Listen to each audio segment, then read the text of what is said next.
What's up guys, Brian the Geek here, and there's an article that dropped yesterday. I'm filming this on June 14th, an interview with Hayden with The Hollywood Reporter. There were 2 interviews this week, which is really exciting. Let's see if this one reveals anything different than the Screen Rant one that I've already dropped on this channel. Make sure that you check that out after you've seen this video, and let's just dive right into the interview. All right, so first question is, Vader's introduction at the end of part 2 was perfect. I absolutely agree. That was fantastic. Gave me all the chills. And then goes on to say what was going through his mind when he finally sensed Kenobi through the Force. And Hayden says there's just so much history in that relationship. There's obviously a great bond that was broken, and I think that Vader is still very much affected by that. That first shot in the bacta tank, when you see Vader opening his eyes, the idea that Obi-Wan is connecting with him and coming to his attention again. And yeah, I think that's what I took away from it, and I think that's a really cool idea. One presumes that after all this time, Vader maybe presumed that Obi-Wan was dead or just was never going to be found. Maybe he gave up his search. I'm sure that Kenobi was on his mind, that he obviously still has a lot of bitterness and rage at Kenobi, and I think the idea that Vader realizes Kenobi's alive, huge moment, very cool moment. It was like the perfect moment to end episode 2 on. And then they ask, how long is the vastly intricate makeup process? Referring to the makeup process for the bacta tank, presumably. And Hayden says it's pretty extensive. It's a good 4 or 5 hours in that makeup chair, but I got to work with a great team of makeup artists, and we all work very closely with the executive creative director of Lucasfilm, Doug Chang, who gave great input on the overall look. But yeah, it's a lot of time. And I mean, that's no surprise as someone who's worked on, short films and stuff like that. Even for those, simple makeup can take a long time, but makeup as extensive as what we see on Vader's face and arms and back, all of that is super cool, but it adds so much to the character. I love that he's so much more burned and so much nastier looking than we saw, kind of alluded to in episode 5 or in Rogue One. He's obviously still has a lot of healing to do from just the extent of his body being so destroyed. And then they ask, is it always you in the suit, or is there a double so that you can get rest from wearing that beast of a costume? And Hayden says, I'm not the only one in the suit because of the height difference between myself and the character. There's some stuff that's just a little bit too challenging for us to try and film with me in the suit, so I do what I can, and then I have the help of a couple of great performers who do a lot of the work as well. And this is something that it's come out for a few weeks, and it was a big issue for a lot of people. A lot of people got really mad that it wasn't Hayden 100% of the time in the suit. There came accusations that he wasn't really in the suit at all. That's clearly false. Hayden was clearly in the suit, just for the wide shots where you see all of Vader, and he's got to be, I think, forget if he's 6'7", 7 foot. He's pretty tall. Like, Darth Vader is really freaking tall. That doesn't work for Hayden. He'd look, too short. When in kind of the mediums and the close-ups, they can do a lot with camera angle, or if it's a static shot, put him on a box, things like that to make him taller. Or obviously if he's sitting down, but Hayden can't make himself that much taller, and stilts and stuff would just be weirder than bringing in a double. And then it's not mentioned here, but he also has a stunt double who does some of the action scenes as well. I know that, I think, ruffled some people, but keep in mind, Hayden did most of his own stunts, or at least a lot of his own stunts, and his own fighting in Revenge of the Sith and all that, but he was also 20 years younger, like 18, 19, 20, I don't know exactly how old he was, but he was in his early 20s for sure, and obviously he's, in his 40s now, and maybe not quite as agile, so it makes sense that they would have a stunt double. But what I really take away from this is that it's Hayden in the suit a lot of the time. A lot of the good character work is Hayden in the suit. So people, you can relax, you can chill out. Hayden is actually doing stuff on the show. You're actually seeing Hayden in the Darth Vader suit. It's okay. It's okay, guys. And then they ask, is this suit more comfortable than the costume in Revenge of the Sith? And Hayden says, you know what? It is a little bit more comfortable. I think they make improvements each time they make one, but still, it's a very heavy costume. No surprise it's a heavy costume. It's a big costume. It's, got a lot of leather and different other contraptions on it. So not surprising that it's a big heavy suit. Really, really cool. I remember Hayden talking, I believe it was in the interview with the little kid building the X-Wing, that he actually has a lot of fans built into the suit to help regulate his body temperature, which is pretty cool. In the series, 10 years have passed since Revenge. So what is your process for this iteration of the character? Do you still consider some vestiges from Anakin in him at this time that you want to make sure shine through? And Hayden says, yes, I always want to see Anakin as a through line and an undercurrent in this character. Vader is trying his best to kill off that side of him, but there always has to be a little bit of Anakin in there. And that presents itself, and that's part of the fun. I'm always thinking about the Anakin aspect of the character. And, that's really neat. Certainly as an actor, he wants to bring that through line in. And I mean, why wouldn't you? He played Anakin, the Anakin side of the character.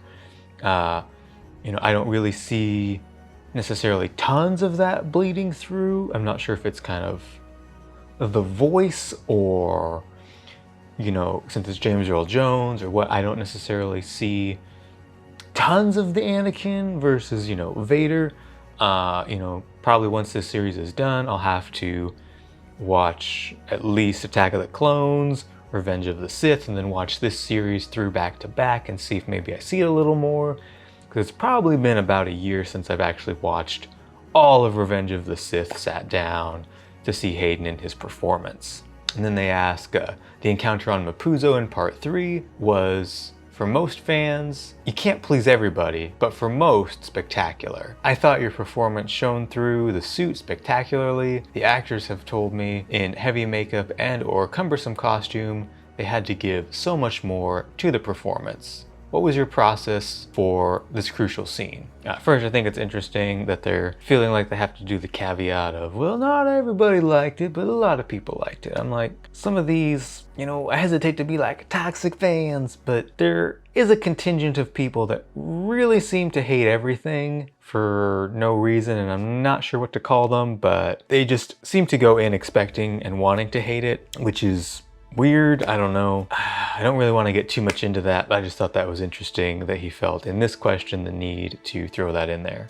And Hayden says, this is the first time we've seen Vader sort of chronologically this close to the Anakin Skywalker character. So there are some indications of Anakin in there, but for the most part, we're trying to remain true to what we know and love about the character and make sure we honor the way he moves and sounds and stay true to the continuity. And I really felt that in watching Vader. I felt, especially close connected to the Rogue One Vader, certainly as well as the original trilogy Vader in a lot of how he handled things. He obviously really handled business a lot more like the Rogue One Vader, but he also felt, very similar in his mannerisms to what David Prowse did in A New Hope and Empire Strikes Back and all that great stuff. So I think that makes a lot of sense. Certainly is consistent with what I see and feel on screen. I feel much more Vader than kind of maybe the Anakin performance in Revenge of the Sith, which I think is perfect for where we're at in the timeline. And then the interviewer says, I loved the Mapuzo fight because it reminded me of the duel in A New Hope. The confrontation was more about the meaning of the fight rather than the battle itself. When your characters fought in Revenge, it was this eye-popping spectacle, but this was slow and deliberate.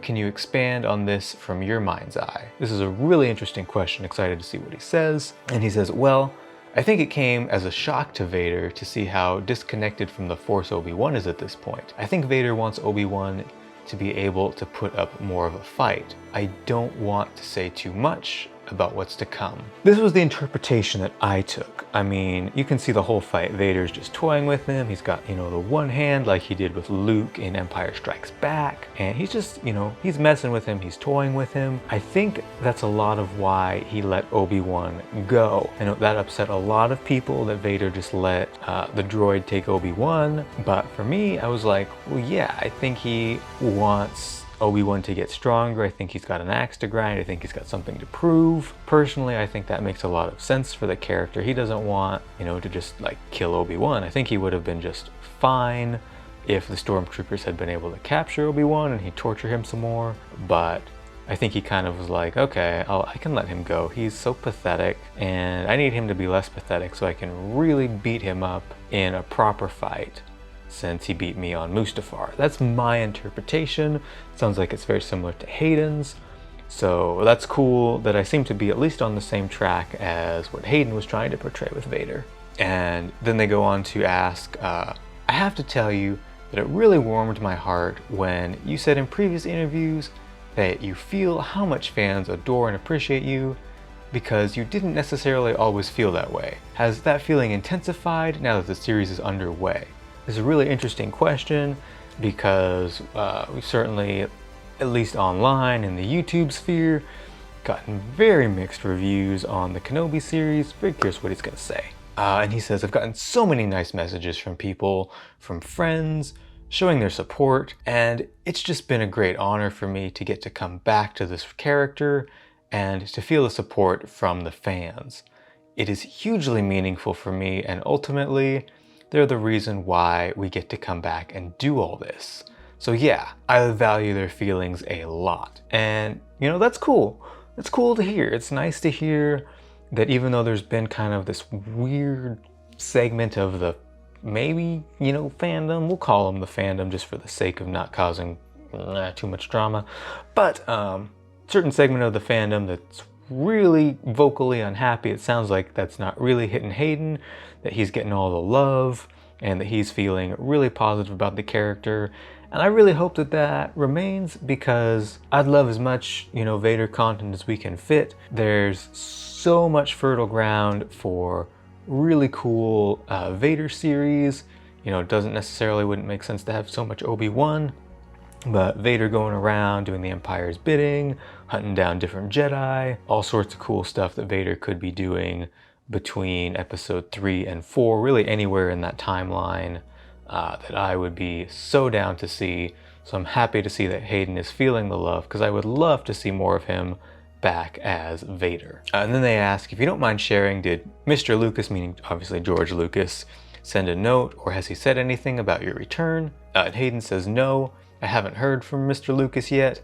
I hope he's enjoying the show. Interesting that I wonder if George has even watched the show. I wonder if he's fed up with Star Wars, if he's enjoying Star Wars. I always kind of wonder what George is thinking. He's been vocal on how he disliked a lot of the sequel trilogy, how he enjoyed Mando. He was obviously on set for Mando. I guess he was not on set, at least not when Hayden was there, for Kenobi, or else Hayden doesn't necessarily want to reveal anything. But I'm presuming that George just wasn't on set for that one for whatever reason or another. But it would be really interesting if he ever weighs in on what he thinks of Kenobi. And then they ask, I'm curious if you looked back on the work in the prequels to prepare for Obi-Wan Kenobi, and is there a moment that you are particularly proud of? And Hayden says, and we already knew a lot of this, is I certainly went back and watched all the films and studied Anakin as much as I could. There is just a lot going on with the character. He's always sort of processing and trying to figure out what's going on around him. I don't know that I have a scene that I was most proud of, but there's a scene where Anakin goes back to Tatooine in episode 2, Attack of the Clones, and speaks to Watto. The script had dialogue written in English, and then in parentheses, it said in Wattonese. It wasn't until the day before we started filming that I went to George and I was like, what should Wattonese sound like? And he was like, well, I don't know. So long as it doesn't sound like English or any other language that I might be familiar with, you can just make it up. So I was just rushing that night before to try and figure out how to make up Wattonese, and every time I see that scene, I get a bit of a kick out of it. That's a really interesting tidbit. I didn't know that. I presumed that was kind of, mapped out like a lot of languages and stuff in movies. We've seen that especially recently with, the languages developed, like Dothraki and different things like that, or, you know, Tolkien developing Elvish for Lord of the Rings and then that being used in those movies much later on, stuff like that. It's very interesting that like the language in this movie was not really like thought about that much. It was just, you know, kind of thrown together. Very, very interesting stuff.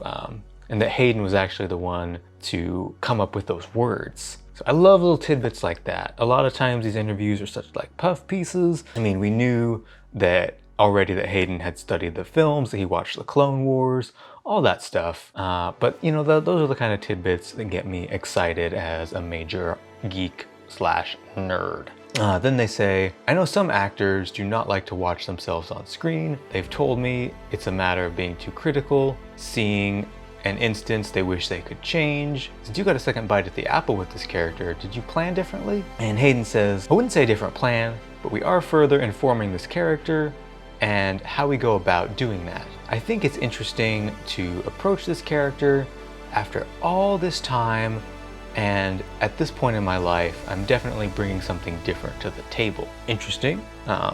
Doesn't actually go into too much of what he's bringing to the character that's different, so we'll just kind of have to watch and see. And then they say, safe to assume Disney came to you with an Anakin prequel or Darth Vader limited series, you're down? Of course, Hayden says absolutely. To get to do more of this character would be amazing. I love that Hayden has so much love for this character, even though he maybe didn't necessarily have the most positive experiences with critics and fans in Attack of the Clones and Revenge of the Sith. I love that he just has the love for this character and is willing to keep coming back. The final question is, and finally, a fun one. Has Anakin softened at all about loathing sand? I assume you're aware of how much fun fans have had with countless Anakin sand memes. I'm definitely one of those fans. I think they're hilarious. I love making fun of the I don't like sand line. It's funny. I love it. I don't take Star Wars too seriously, so I think it's hilarious. But let's see what Hayden has to say.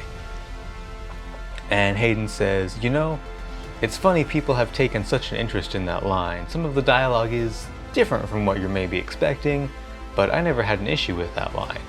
I understood Anakin's feelings towards sand, but maybe it was a little bit of an odd time to bring it up as he's flirting with this girl who he has so much affection for. But you know, he's Anakin. And you know, I think that's great. I think that's funny. It's absolutely true. Anakin was a little bit of an awkward turtle. Obviously he didn't have a lot of experience around women, girls, flirting, being a Jedi. He was not supposed to do that. And he spent most of his 10 years training between The Phantom Menace and Attack of the Clones. So, you know, I think that's fine. I think that's funny. It's a fair interpretation of that line that, you know, maybe it wasn't badly written dialogue. Maybe Anakin was just supposed to be really, really freaking awkward. Who knows? Only in the mind of George. But anyway, that's the whole interview. Hope that you guys enjoyed, and I'll catch you in the next video.